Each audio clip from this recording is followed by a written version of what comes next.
gonna have to do something. And you can't see it, Mike, but I've actually got your logo right here behind you, man. It's you're seeing the green Well, screen. So we're I can pushing see it. nothing. I'm looking at the back of an iPhone, so y'all let me know if I get out of line. All right, no, you can't see it. No, you're good there. But I appreciate the Corona. So cheers to our fifth, sixth, seventh show. And I'd rather be fishing. And since we can't be fishing, we're out here talking about fishing. We're talking about as much as we can about related about fishing. So today, man, we've got Mister Bossy's in the house. Mister Bossy, Glad call. guys. Yeah, How's it going, man. Mike? So what are you doing right now, Mike? So I mean, like we're locked down, or and so what is so where are you calling from right now? Actually, where's that? We'll start there. I'm actually at my house in Cyprus right now. Had to move the recliner out of the way. That's usually where I sit, and my TV's back behind, like the other.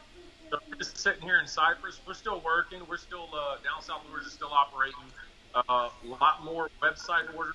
Yeah. Still a lot of shop orders too from people that are fishing because they go with two people and Yeah.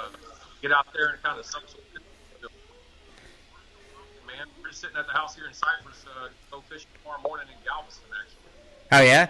So But that's a beautiful snook you got back there, bro. That is nice.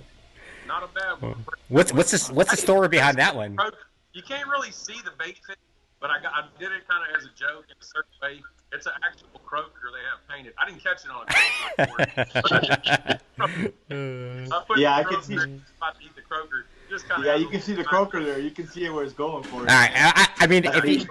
it's actual croaker, man. if you caught it on a Oh, for croaker, I real? mean, I wouldn't judge you. Like, I mean, like if you caught it on a croaker, like it's okay. You don't even Says throw croaker over there.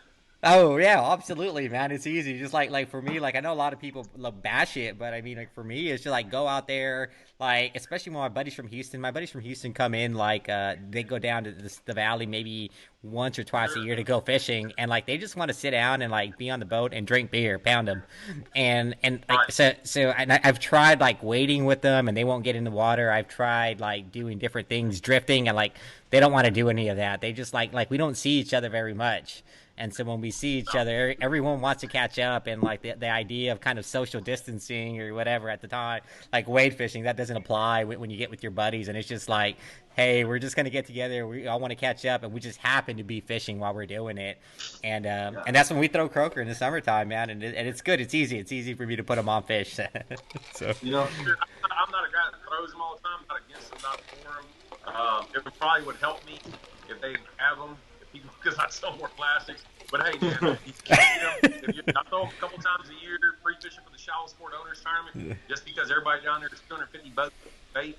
So when I free yeah. fish, I'm throwing my fish with croaker. Other than that, I enjoy topwater blow up most of all, or a wake bait blow up from a redfish, and of course the thump from a tail. So, I mean, that's just kind of my take right there. You know, yeah. people tend to go fishing and they drink. Sam goes drinking and they fish. Yeah, Second, yeah, like as what. long as you're a good boat driver, man, you're okay. You can have all the fun. Yeah. Oh, absolutely. So there's always one guy. There's always the youngest guy who gets, and I usually take one of my little cousins who's out there, and he's just like, he's just gonna hang out and like, he's just gonna drive us around and like cater us and like babysit a bunch of grown ass men, like just while we go out there and do that. Yeah. Most people ask me like, I tell them, hey, let's go fishing. Like I've never been fishing. Do you know how to drink beer? Yes, that's 80% of it. So. You're good. You're already good. Yeah. Yeah. So Mike, so you said you guys are busy right now. You're working on the lure. You're working on the website. So what else you got coming out, man? Like what are you doing? Like during this time, you coming out with new products? You're doing new things. What are you doing right now, man? Yeah, I mean, we're always developing new stuff. We've got a lot of things in the pipeline uh, that'll be new for probably 2021. We're working on our burner shad right now. We're releasing that. It has been released.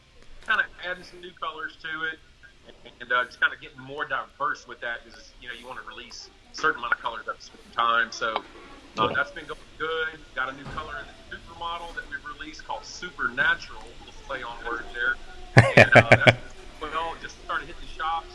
So so so so. bigger water to green water bait. I can show it Yeah, I was going to ask you, what's a supernatural look like? That's the new one. It's got a little. It may be too close there, folks, but There it's you a go. green, kind of like a ballyhooish green shiner type Yeah. of bait, real natural for green water. We're going to release that.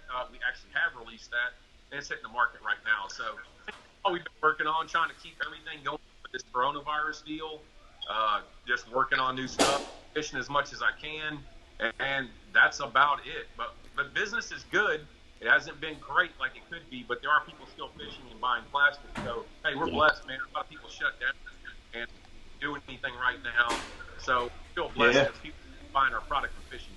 I Yeah, mean, no, it. when you actually like develop a product, like I mean, you say you're developing, let's say the burner shad.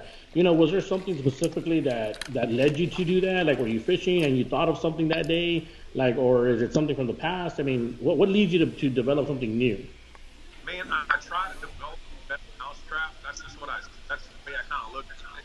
And America rewards people for that. Whether you're in tech, whether you're in fishing loop, whether you're building homes, doesn't matter. If you develop your mousetrap, people will buy it. So I try to look at baits that I'm using or past and see if I can improve upon them. And when I do, and we work on it, and we try to release it and show that it is in fact a little bit better and just kind of go from there. That's what we as far as just Okay. trying to improve products.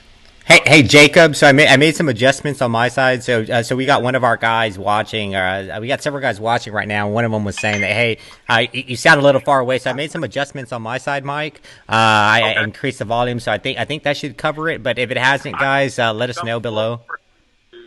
That's no problem. Yeah, no, we can figure it out here. But I mean, you're coming across here. Just there's a little bit of an audio issue coming on the broadcast themselves. So, um, but yes. So what is the fishing situation right now in Galveston? I mean, is it still pretty easy to go fishing? Are people getting harassed for going fishing? No, it's a little different from what I understand from down in South Texas, or as far as extreme South Texas. Hey, the boat ramps in Galveston are still open, folks. Hey, Oh guys, shit. trips in Galveston. Now, some guys are choosing not because it's probably the right thing to do. But as far as going fishing with your friends, man, you can have 4 people on a boat. Nobody's going to harass you. And it's Damn. Oh honestly, wow. down there Yeah, it's a little bit more stringent here in Emory County. Hey, they might be doing the right thing, but hey, everybody's still fishing and got yeah. not as crowded as it could be when you go to the boat ramps. But man, there's a lot of boats on the water. Most of them are guys. The guys trips are getting so hey, the water's open. It's probably good for the bay. The bay's getting a little bit of a break. So maybe, Yeah. maybe there's a silver lining to everything that happens with this type of stuff. Yeah. Yeah, definitely. Yeah. We gotta find, like you said, that silver lining. We can't just, it's not all bad. Yeah. There's a lot of places that have water where they're saying, man, the water's different now. But you said there is still guiding allowed in Galveston? Yes, they're still running trips. But see what's happening though. I'm talking to a lot of guys. What's happening though is a lot of these people are canceling on them. Which hey, Gotcha. I understand. some guys are taking the initiative to cancel or reschedule themselves. So that's another kind of a positive, especially for the basin, because we're getting a little bit of a break. But yes, anybody can go fishing right now. You can have 5, 6 people on a boat if you want. Um, Nobody is getting harassed in Galveston. Freeport area either. Now, when it goes further down, I think Matagorda's still good. I'm on that. But I know Corpus, and once you get to Corpus and further down south to Cameron County, it gets a little more stringent. Like I Yeah. said, it might be the Yeah. right thing to do. Yeah, like Yes, yeah, I've And heard stories of over here is not in the water. So when you're in the water over yeah. here, you're already in the water. It's getting to the boat ramp, which is literally right now is one boat ramp for everybody. Del Rey is the only one open, but it's when you're getting there that you're driving just 50 miles it's like damn man, like that's when it's getting hard. Getting there is Yeah. getting hard. Well, Once you're well, there, you're good. yeah, I will I say though that a lot of the boat ramps in Galveston are private. They have a lease on the land, or they actually own the land, and they charge you to get in. So nobody's shutting them down unless it's mandated.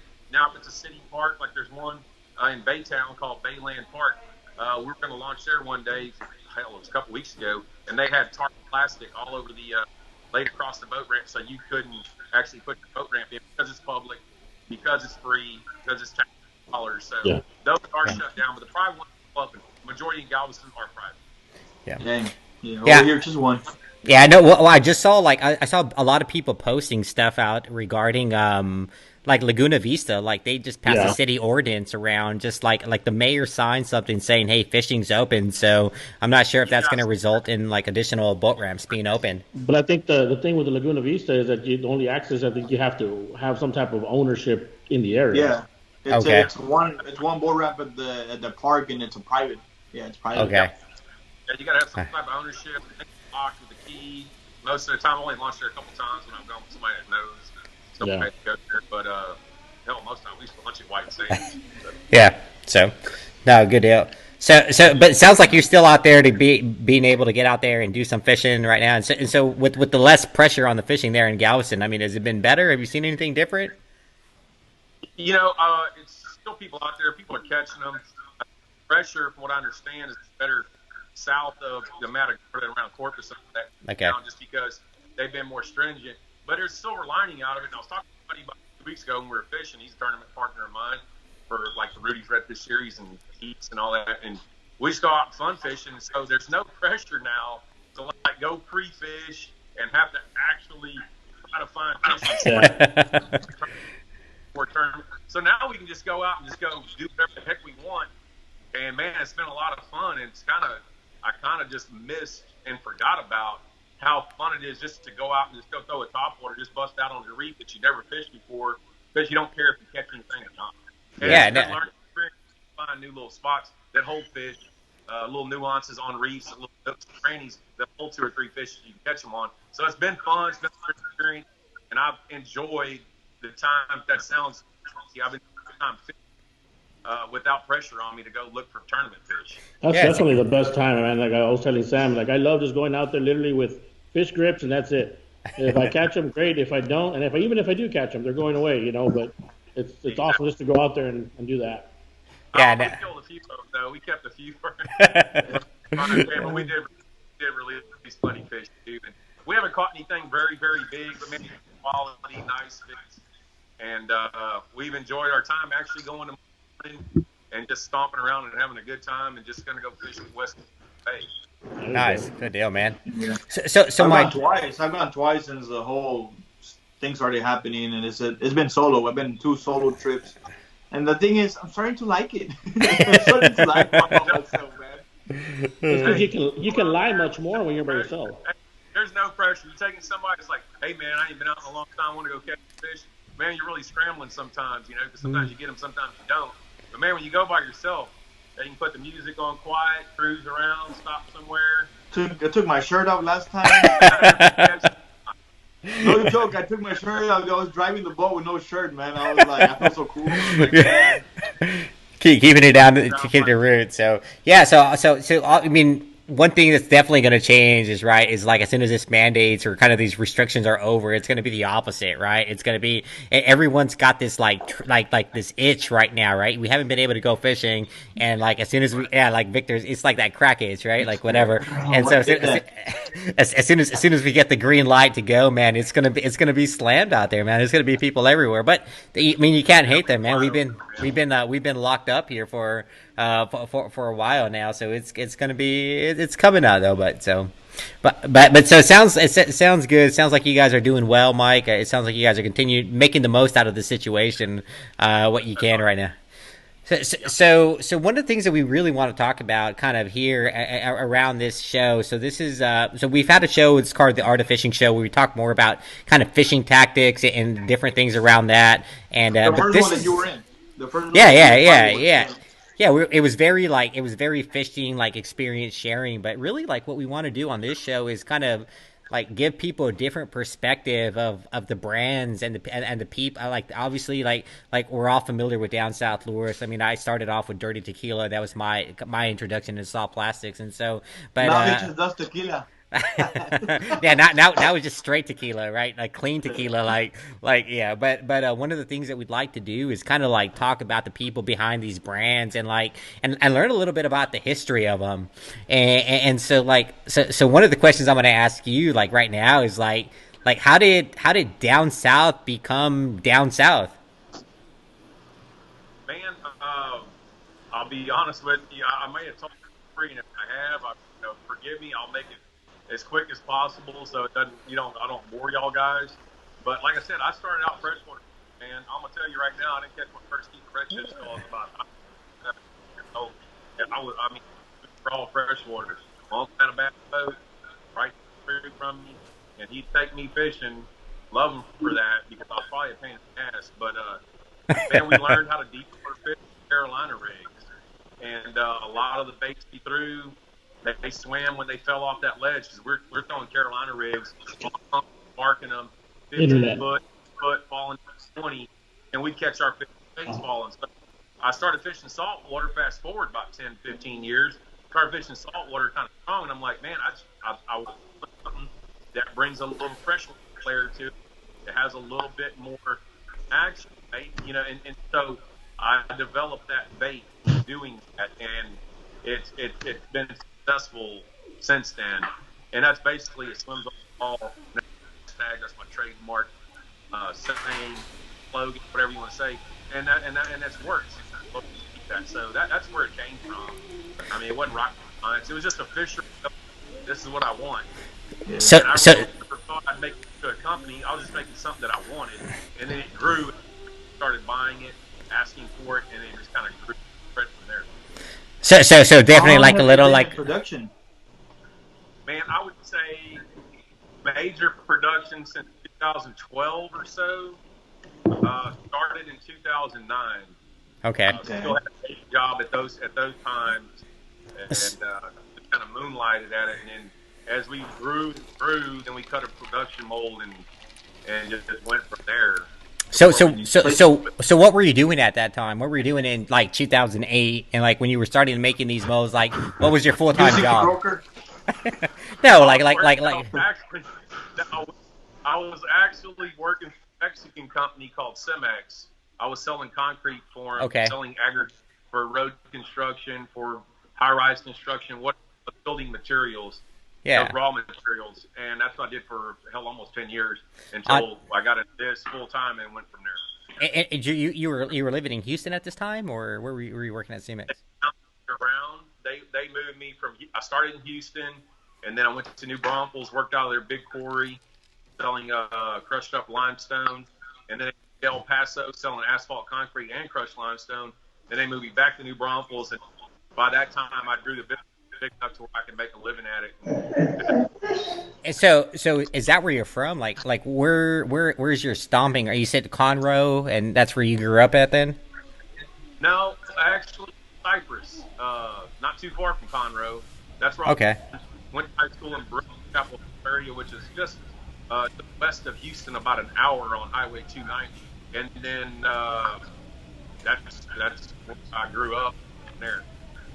And so what about like so you're playing around with like these like ideas, you're making your lures, and like what does down south mean? Like where did that come from, the idea, hey, I'm gonna call this down south lures? Man, kind of funny because look, I always fished Galveston, right, when I started first saltwater fishing, but man, we love to go to South Texas where y'all guys it's just a better base system. It's more fun, you can see the fish better grass. And everybody would say, well, hey, where are y'all going? Y'all going weekend? Yeah, we're going down south. This is before I had a lure. Still, oh, yeah, we were down south. And I was like, you know what? I'm just going to make a lure, a slogan like that, down south lures. And that's where it came from. Pretty simple, no rocket science. Yeah. It's a catchy name, too. I mean, DSL. It's a catchy name. Exactly. People hashtag that. And, it's simple to say, easy to say. I don't want to complicate it. And that's where we got that. Yeah. And so you start making these lures, and like so how are you selling them at this point? You're just like you carry them in your pocket, or you just carry them like in your truck, and then you're just selling them as you meet people, or? Man, okay, so like I said, it grew from my friends and my family, and we're just kind of making them. And every now and then somebody would call you, and then I started kind of saying pretty decent bait. So ordered good packaging, better packaging, started packaging them.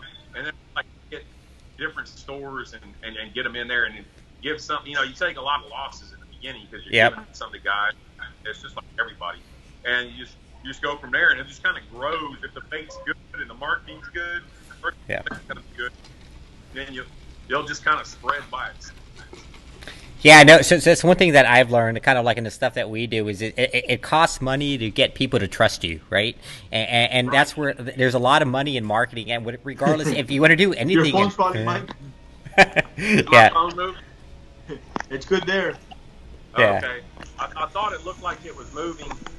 Let me just get it straight again. That looked like it was coming alive. Hey, man, Where I think Fabian's having some I need issues with his with his call here, but help here. I'm gonna get a little help here. no, it looks good there too. So, but yeah. So one of the things, obviously, like, yeah, it looks better right there. It's still kind of moving around, twisting, but that looks good there though. And so Fabian's having some issues with his phone right there too. They kind of wanted to lean back a little bit. We're good right now. If I see it back, I'll Yeah, it looks good there. Yeah. And Mike, when you started making your lures, did you bring some concept from the freshwater? Is there like, did you kind of hybrid them together and say, look, this is what I fish out of fresh, and this is what I want to implement into mine? Did that come into play? That's exactly what came into play, man. I don't know if y'all ever fished some of these big lakes, but these fish see a lot of lures, man. And if it's not supernatural, especially these dock bass, these fish that I say dock bass, ones that are on like Lake Conroe, some of these lakes that see a lot of lures because everybody throws at a dock, everybody throws at a boat dock. And if it doesn't look natural, they're not going to eat it. They've seen everything, so we had to try to make the most natural. And we just incorporated it from there, man. If you catch a dock bass, you catch a lot of fish, man. If you can get a dock bass, you can get a lot of fish. Has your mold changed from 2009, and then when you went into full production in 2012, did you change it a little bit, or is it still the same since you first started? It's changed, man. So it hasn't changed much. It actually remains. We just added the paddle tail just a hair wider. It was more of a diamond shape. Now it's more of a face shape. But that's the main thing. We just wanted to kind of make it a little bit better, a little bit more comfortable, but still having the same action. Okay. No, good deal, man. So so now and so so you're kind of making lures. You're selling them to your friends. You have a few random people that are hearing about them, like calling you and asking you about them. Like when is it like how long was it before you became like, or kind of like, obviously you hit a point of inflection at some point, right, where you just kind of like skyrocketed to like what you are today. Like what was that, and how did that happen? Man, okay, so I was just happy selling bacon, and I wanted to do it for a living, but I wasn't sure if I could, right? So we're doing it, and I'm out with a couple guys behind the booth, and this guy walks up, regular looking guy, looks like he's going to buy baits, and he said, he asked me the question, I'll never forget. He asked me the question, he said, hey, why don't you have these baits in the academy? I was like, man, I don't know. I was like, I never even talked to anybody in the academy. I wouldn't know what to do. And he said, well, I'm the academy buyer for saltwater plastic. Wow. Oh wow. He's like, well, let's set up a meeting. We set up a meeting and went from there. So I signed the deal with him. And that would be kind of like the turning point where you can possibly do it for a living.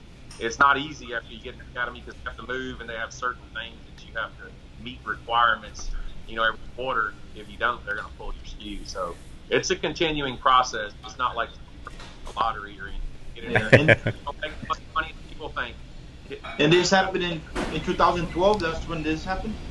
Oh man, you're going to put me on the spot with that. Ish. How? Well, I think it was 2014 actually. 14. I think it was 14 or 15 when the academy hit, and So, we just signed that deal. So before that, you're selling them out of your house. You kind of get a few deals with a few bait stores, and then you're working them out of there. Yeah. And then 2014, it just like it blows up into something that turns in and that. So before 2014, kind of when you hit that point of inflection, I mean, were you selling across the board, or were you selling like heavily in Houston, or I mean, obviously down south, you had a name that kind of reconciled with a lot of people, that resonated with a lot of people down in South Texas. So I mean, what were like? Are you seeing like that big demand like across the state, or kind of was it just localized to Houston? I can tell you. Sorry to interrupt you. I can tell you exactly when it was. So my biggest account was Joe Martinez at Hook, Line, and Sinker. Oh yeah, big shout out to Joe. Yeah, helped me grow that company, and he still does. He Yeah. does a great job. He's a friend of mine, and Arlington, Texas. that's where I kind of got my foothold, and people started using them over there and catching a lot of fish, and then other people started taking notice. And South Texas was by far my biggest. Even though I lived up here and fished up here, for some reason, South Texas was my biggest spot.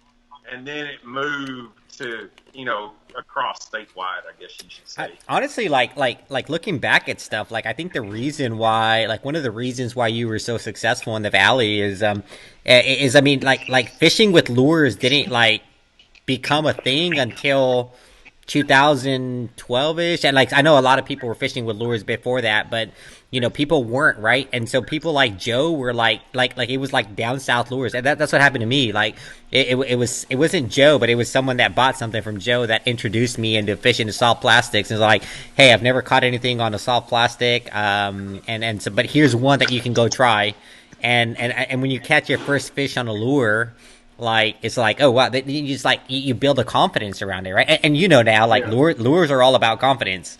Like if you're not confident, and so when I first grabbed the pack of down south lures, honestly, the reason I grabbed it was because it said down south lures. Like I was like, oh, maybe they're made for here for this type of waters, and that's how I first included myself into your lures. But prior to me grabbing the first pack, Joseph Prado. Yeah, great fish. Yeah, so I was out fishing on my own, and he happened to be passing by the area where I was fishing, and I was waiting, and he gave me a pack. He gave me a pack of lures, and he said, "Hey, here, use these." And I was like, "Down south lures," and I was like, all right. And I used them, and I caught some fish, and then I went to Academy, and I saw them there, and I was like, "Oh shit, down south lures!" And I started using them after that. Well, cool, man. I appreciate that. But yeah, like I said, it's kind of funny that my name was down south. I'm from up north. Following, they kind of got me started and got my feet in the ground was down there in y'all's area in South Texas. I always got a special place in my heart down there in South Texas. So obviously like saltwater like kind of blew up on that. Like what has been the response, or what was and what is the response in the freshwater world? Obviously you started off trying to make these lures for freshwater. Like people still fishing them and for freshwater? Well, I made them actually for saltwater. I just included the freshwater action that I like. So I made them for saltwater. Now there are guys that throw them in freshwater. I may move that direction one day and try to diversify, but man, that's a long ways off, and that's a lot. That's like a totally different world. Big money game. That's a nationwide. That's where the big dogs roll. So I'll probably stick to saltwater, man. I'm cool with hanging out with y'all. And right now you have what, 3 models: your regular, your super model, and your shad, right? That's how you have. So the burner shad came out earlier this was it this year or no, last year, right? Sorry, it was sometime mid last year. Yeah, right I did it right at the beginning of 2020, basically. Yeah. I've been working on it for a year, just messing with it, perfecting it, and I actually 2 molds for it. I had one that I thought was perfect. I thought it was really, really good, and then I worked and looked at it fall and watched the action and fished with it, and man, I made some very minute changes to go ahead and spend a bunch of money to cut another mold. So I have actually 2 molds. Nice. So one thing that I've experienced, and I'm going to ask you about this, is kind of like when you're growing this business, right? You build this business because you love to fish, right? And then you kind of start building this business, and then like you realize that this business starts consuming a lot of your time, and it prevents you from fishing. And so kind of what was your experience going through this, where like you're trying to take this business off the ground, and then like the impact it had on you being able to fish or not fish? Man, I treat it like a 9 to 5 job. If I need to do something on the weekend, I will do stuff. I will make deliveries on the weekends if I'm going fishing or something. I'll take time out of my day to run by a bait shop, drop off or a tackle shop on my way, spend some time with the tackle owners, and talk with them and talk with the customers. But man, it's really a 9 to 5 job. Most people think I'm on a boat every day. Absolutely not, man. I don't like the weekend. Still, now there's days if the weather's right and I need to pre-fish or whatever, I can go Thursday, Friday, Saturday, Sunday. But that's then I got a lot of work built up behind me for the next week. So it's like any other job, and I put in work just like everybody else. And Yeah. I think you actually going to the shops and doing all this different stuff, man. It speaks a lot of it speaks volumes about the company itself. And a lot of people will buy a lure because of that. I mean, the owner, who's tied behind the lure itself, and it's just pretty cool to see that. Yeah, Well, man. well, I always I'm a fisherman first, and then I make lures second, man. Yeah. I'm always yeah. gonna fish, and I think that's what will make you successful. If you're just a fisherman, you have a passion for it, and you look at lure designs, you'll have more than a guy that just says, "Man, I want to get in the lure business, and I got a bunch of money. I want a bunch of money into marketing, but I'm not really paying attention to my designs and the Yeah. intricacies of each bait." And that's what makes it successful. You got to know the background first and then jump into it. When I know your slogan on the bag is I think what is it action on the fall or something like that. Swims on the fall. Yeah. Swims on the fall. And I mean, that was one of the biggest things. I told Sam this, when I fish a lot of different baits, but when I fish your bait, because of that slogan, I actually pay attention. Am I getting the strike on the fall, or am I getting the strike on the retrieve? And it's really cool to notice when you're getting that strike. And Yeah. I mean, that's just something. Is that something that you developed on purpose? Is that something that happened by accident? No, no, no. That was totally purpose, man. Like I said, a lot of those we deep water fished for bass. We didn't go to the banks much with spinner baits. Makes We sense. got on tank dumps, we got ledges, and we found drop offs with fish marked on them, and we'd mark them with a buoy marker, and we set that boat up, and we fire that old Carolina rig in about 15 to 20 foot of water. When that old bait's dropping down and swimming down, that's when you get your bite, and you drag it up the ledge or drag it down the ledge, how you're approaching, and when the wind's blowing. And when that bait was falling, when you get your bite, very rarely when I was pulling my bait in the Carolina rig, dragging on the bottom, would I get picked up. There's always pull, and then was dropping. You feel a little tick, or your line would get tight and start moving to the side. Pull down and drill them.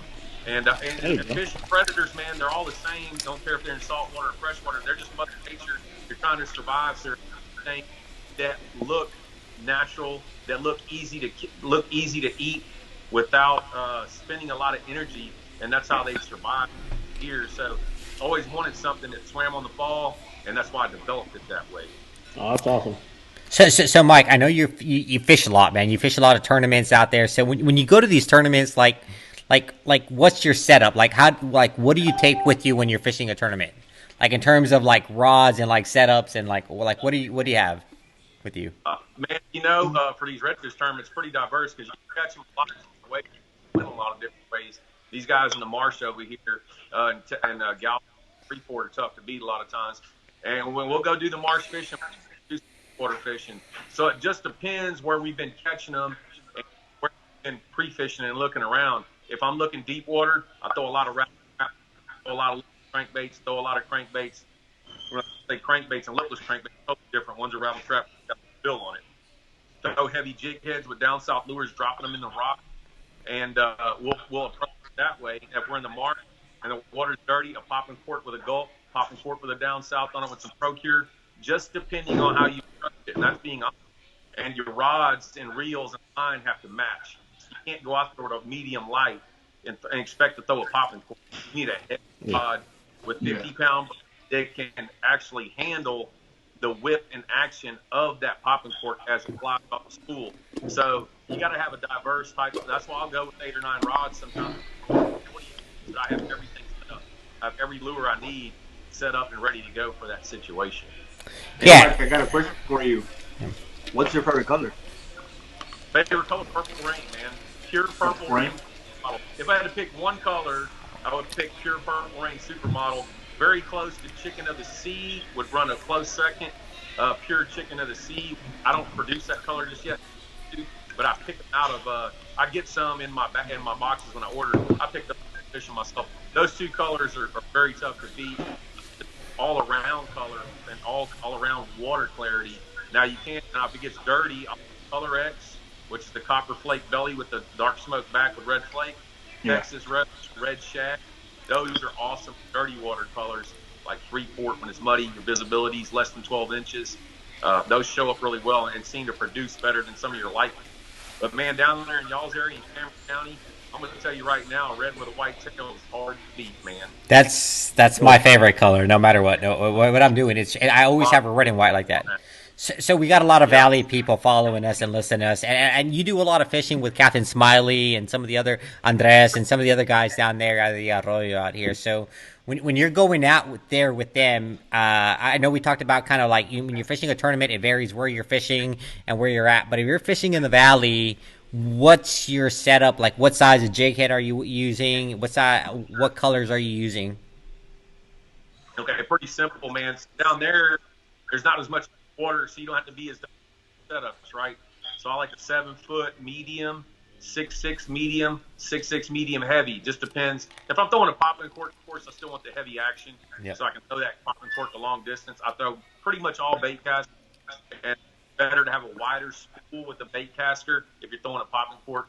So we'll bring those down there too. But man, if I'm just busting out of the boat and waiting, going down Duncan Shaft, down the dinner, I like a 6'6" medium heavy or a 6'6" medium if I'm throwing tails, because you can throw a top water with it and you can still throw a tail with it. And my favorite colors, like down there, I said, like a pure purple rain, um, the chicken of the sea pure, candy apple red, plum chartreuse. Those are probably your top four. If you don't get them with that, they're probably not biting real good. Dirty tequila, super popular down there with those guys. I Yep. throw it not as much, probably just a confidence thing, but it catches fish and a lot of people throw it. So Yeah, Definitely. Andres loves that dirty tequila, man.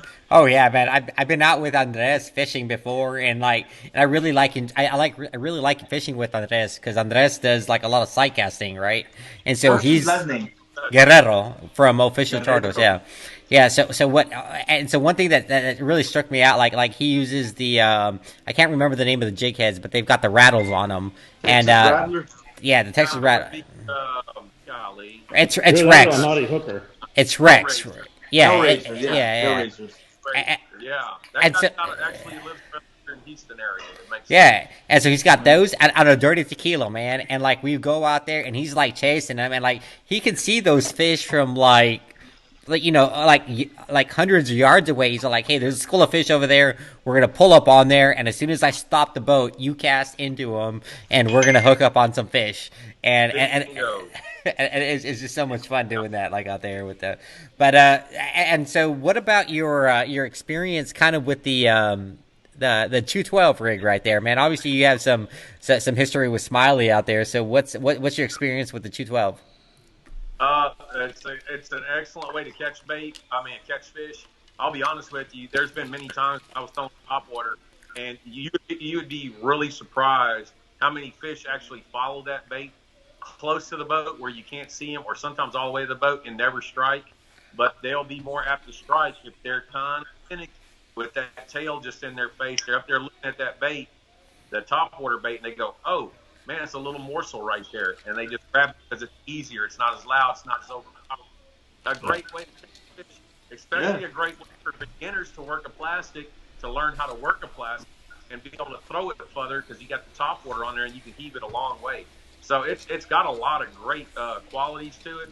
Something I'll keep in the boat. Something I use in Galveston over shell where it's really shallow and you can't necessarily throw a tail because it'll get hung up. But if you work that top water fast enough, that'll take follows right along with it, Keep and it up. you can actually work a tail over shallow shell without getting hung up. There's a lot of good qualities to it.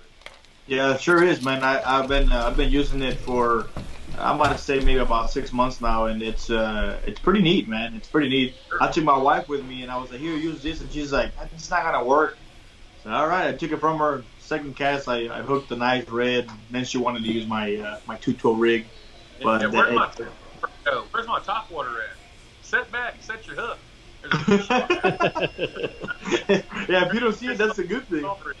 Yeah, And I've told a lot of people, man, that I mean I've actually replaced the cork, and I know it doesn't it's not supposed to do that, but I've actually replaced the popping cork with that 212 rig. I mean I don't know, I just like it, and then it's better to work with. I mean I can never keep a goddamn cork straight up, so it's like I take it off.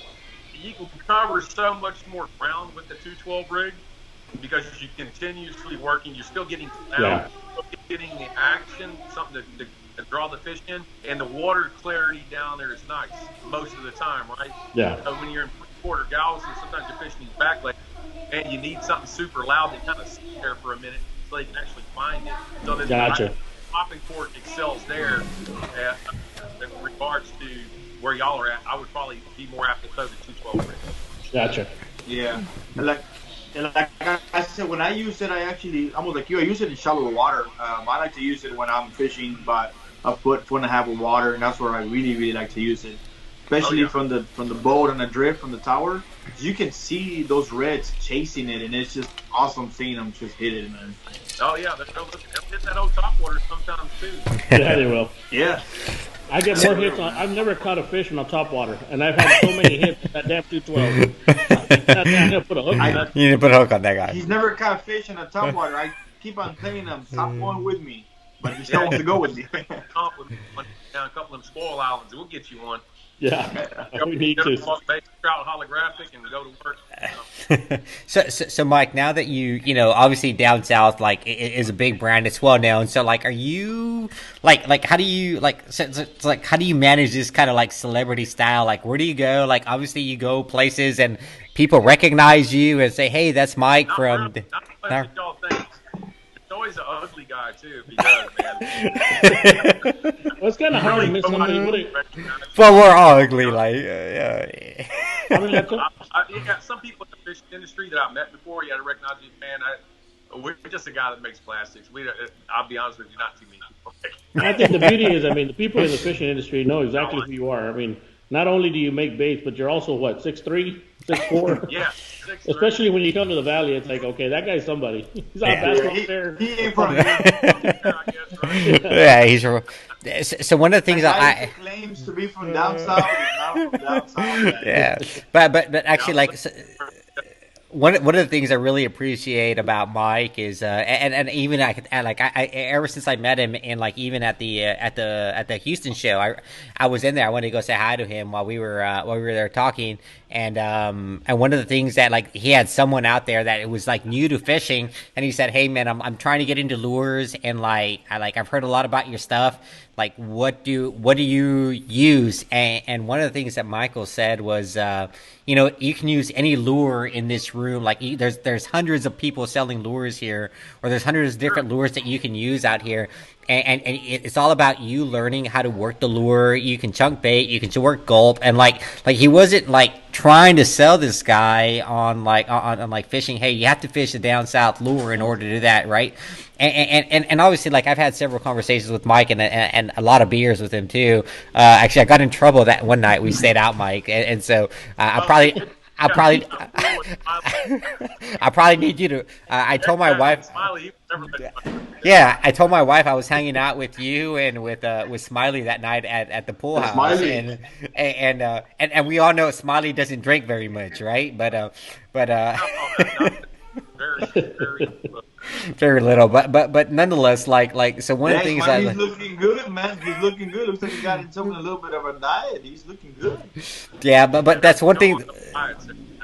But that's definitely one of the things I appreciate about Mike is like it's not like for him it's about like he's sincerely trying to help people become better fishermen, and it's not about like, hey, like this is going to affect my bottom line. I don't need to push my product, and like whenever you have that kind of mentality where you're sincerely trying to help the people that are coming to you, I mean, for me it stood out. And Mike didn't know I was there. I mean, I was just there kind of as a bystander, just there and behind in a line. And that so he was looking at you like a celebrity, Mike. He was like, probably want to get one of the free beers I had underneath the tank. Well, I kept asking. That was the second reason. Yeah, well, that was the other thing. Fisherman first, man. Like I said, that's always my motto. Fisherman first, bait sales, and my job second, man. So if somebody asks me a question, I'm gonna give them a tough, honest answer because I don't throw down south lures all the time. Throw a lot of hard baits. Throw a lot of lipless crankbaits. Throw a lot of top waters. And I just do, if it's cloudy out and there's a little bit of a chop on the water and the conditions right and the temperature's right, you can bet your butt I'm jumping out with a topper. It's just because there's nothing better than a topper book. So I'll tell people that, and I just want them to be successful, man. If they were successful with my baits, that's just a bonus, man. That's just a cherry on top.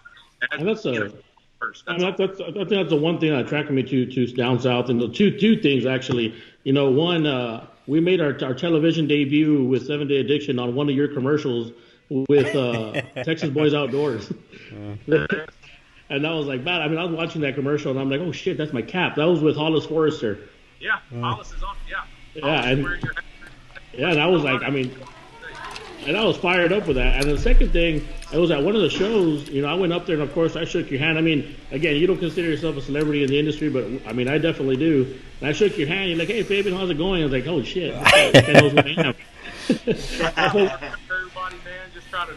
Hey, man, we're all one community here, Yeah. right? We all just we're all trying to catch fish and enjoy the time here. So that's hey, we can all be friends and have a good time. That's Oh, the that's for best. sure. That's for sure. Like fishing friends. Yeah, I Yes. mean, and even if we started this endeavor, bro. I mean, and again, you know, I know your conversation is genuine and you're just having a conversation, but I remember we had a good hour-long conversation, bro.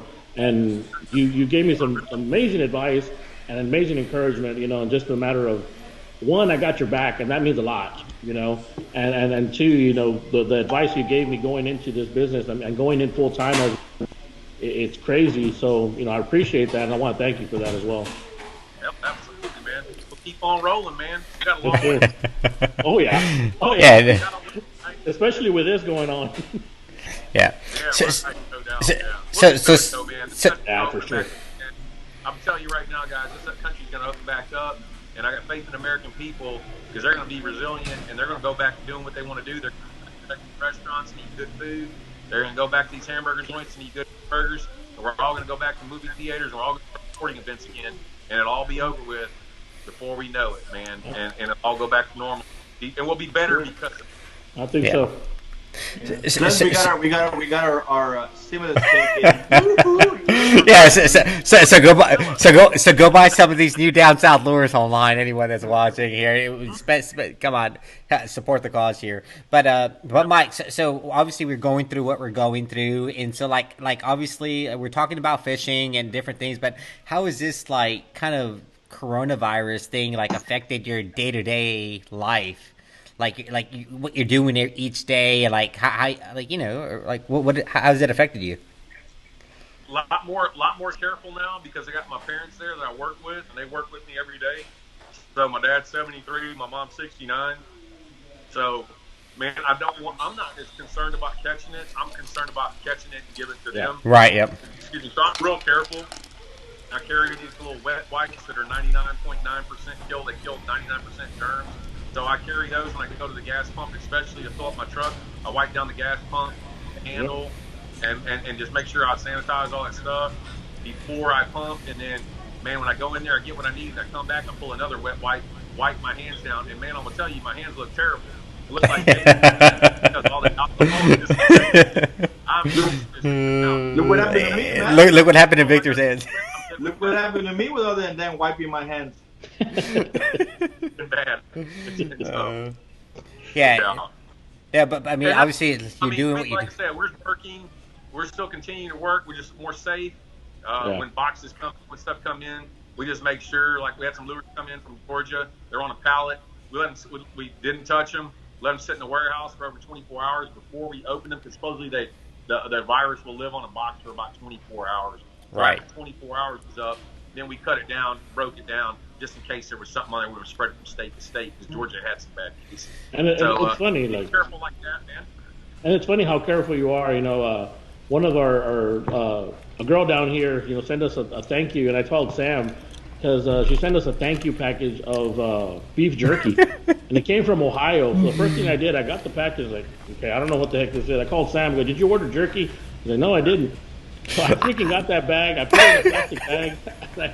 I sold it. I was like, okay, I don't know if they're trying to poison me or what the heck. Yeah, I didn't tell you, Fabian, but I thought that was a hit. Someone had put a hit on us, and they thought we were going to eat that jerky right off the bat. And I said, no, we're not going to do So what my jerky, guys? So someone put a hit on us. Share Right there. jerky with me, man. Come on, man.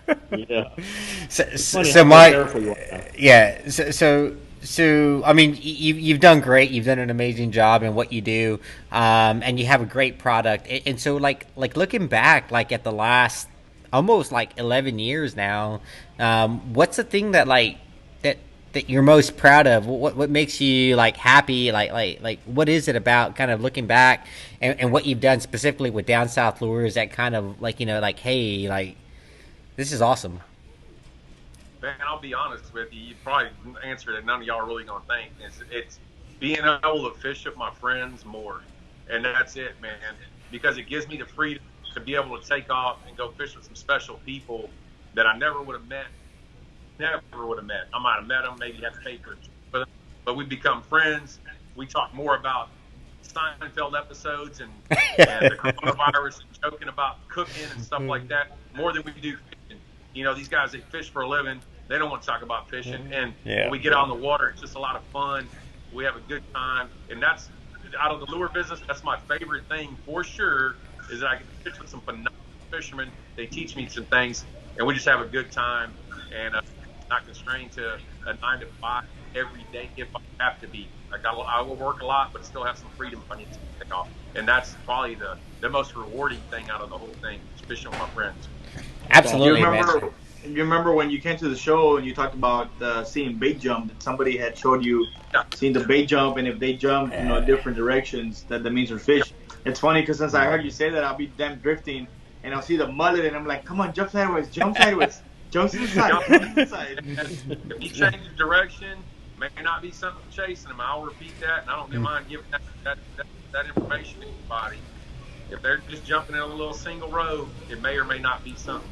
But if they jump and then change direction again, might want to go investigate, because it's probably something. And those bait fish can feel it, and they're just kind of getting out of the way. That stuck with me, man. That stuck with me. Yeah. So one of the things, I mean, I've said this plenty of times, and I'll just kind of say it in a different way, is like, so one of the things I really like about Mike is he just keeps it real. He's down to earth, and he just sincerely cares about people. And it doesn't matter if you're fishing a Down South lure, a Kelly Wiggler, like an AM lure like Mike's like down, and there's a few people like that, right?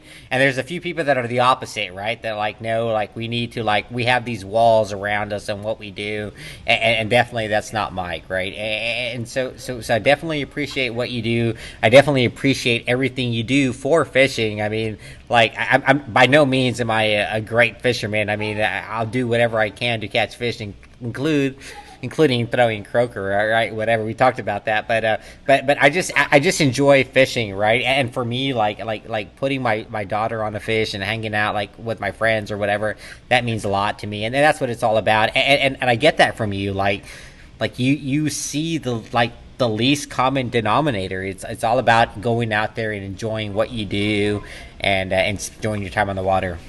People will take care of you if you're honest. You give good feedback. It's the bass fisherman coming out of me, because I have a lot. When you bass fish, you got to have so many diverse tactics and techniques. It's just so diverse. And so if you only have down south, man, you're kind of cutting yourself short. And I hate to say that, but you better have the top water. And there's days that there's other classics that will outperform a down south. That's just it. Sometimes they want a fluke style bait, the darts. So you need to be diverse. Have a bunch of different baits, man. We're all in this together. We can all make a living at it. And the market will take care of itself on that. And I'll just tell you, that's one thing. So be diverse. Have a bunch of different brands, man. As long as they're good and you have faith in them. Yep. Some of them, there's some brands I probably don't throw as much because I don't like the way the action is. But I have a few brands out there that I know are really good. And I'll tell you, you don't always throw artificial. Some of my best, most fun days out on the water is we'll go to a couple back lakes that not a lot of people get into, and it's shallow, and we'll run our boat back there, and it's me and Lynn Bowman, my wife. We'll run over there. We'll buy a quart of shrimp. Yes, we will buy a quart of shrimp. We'll put the radio kind of quiet where you can hear it. We'll put those power poles down.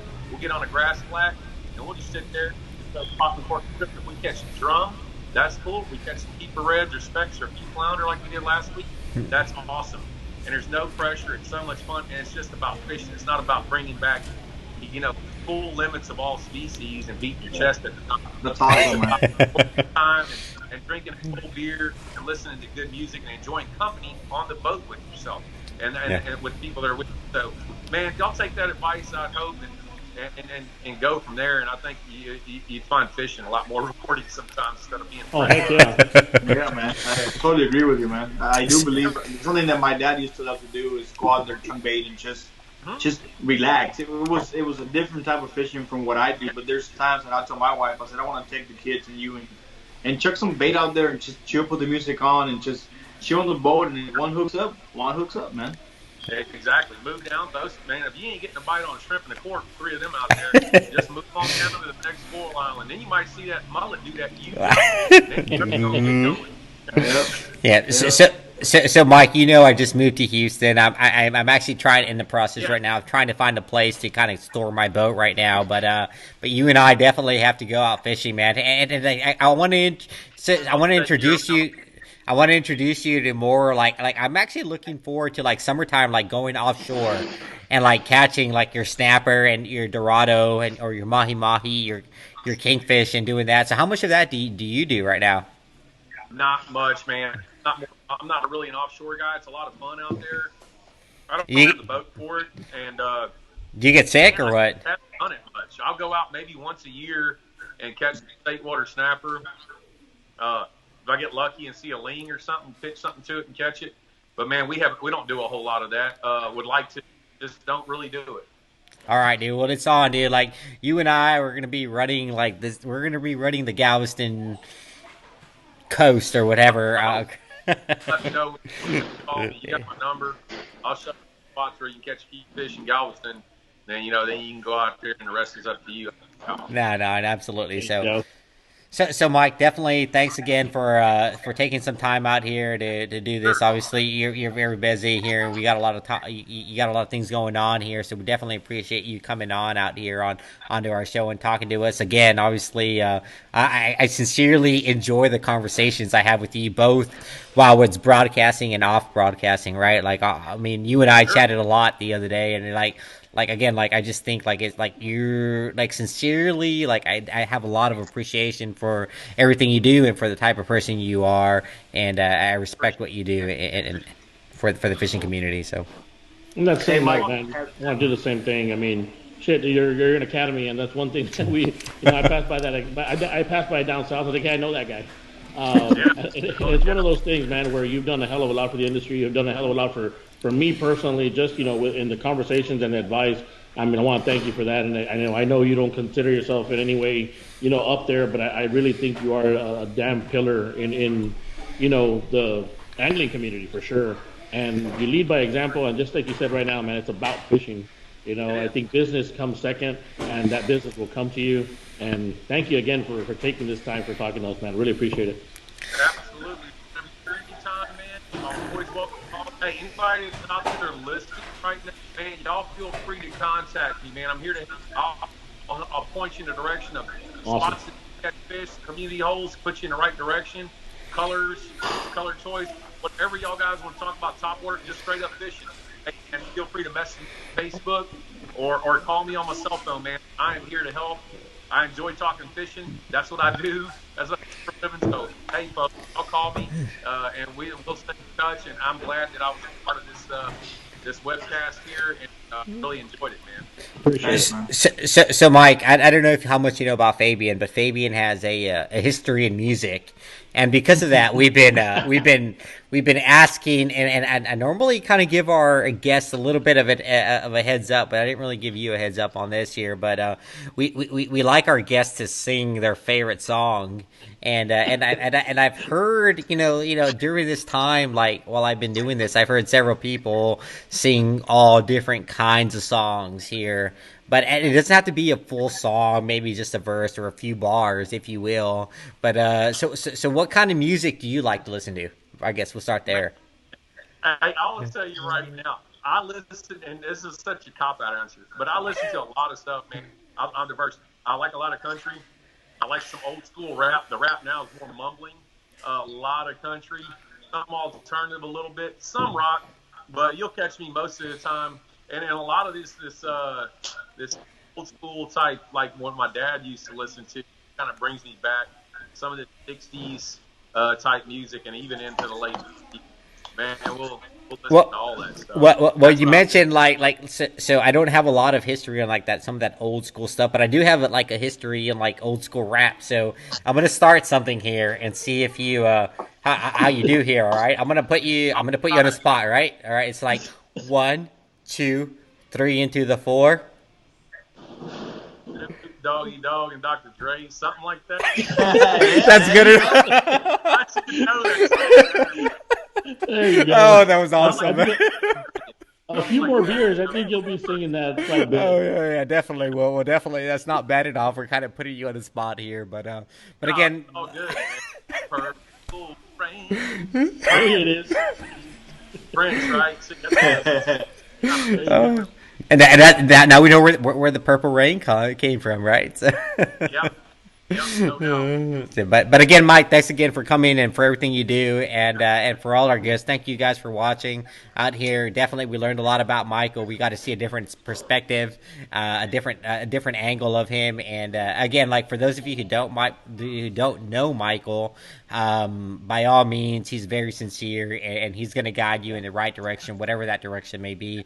He's going to do whatever he can to help you out. So again, Mike, thanks again, and we'll see you again, man. Like we'll try to do set something. We'll talk about some red fishing. We'll talk about some jetty fishing. I can do target specific type areas, man. Whatever y'all want to talk about.